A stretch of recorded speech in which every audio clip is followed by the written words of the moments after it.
Okay, how can you install pip for Python? Pip is like a package manager that you need for Python libraries. So here's the site here at the top.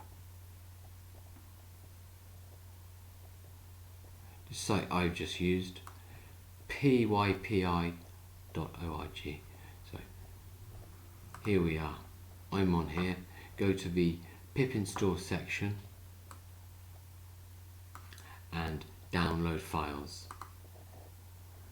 I was given an option of 2 here. I just chose the top one. I think it's either of those, and you just press download. Let's see if I can do it here. I've still got it there. Open file, opening.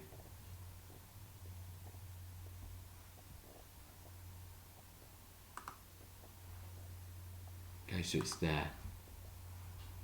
Then search for the command prompt. So that's CMD, and command prompt will show. Click there,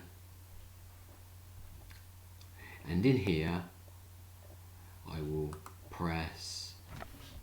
type pip install pip and enter. Wait a few seconds, and requirement already satisfied. Pip in C users in the C drive, and it's showing me all the subfolders it's in. So that's how you install pip. Okay, so there's the site there, pypi. Go to download files and then command prompt.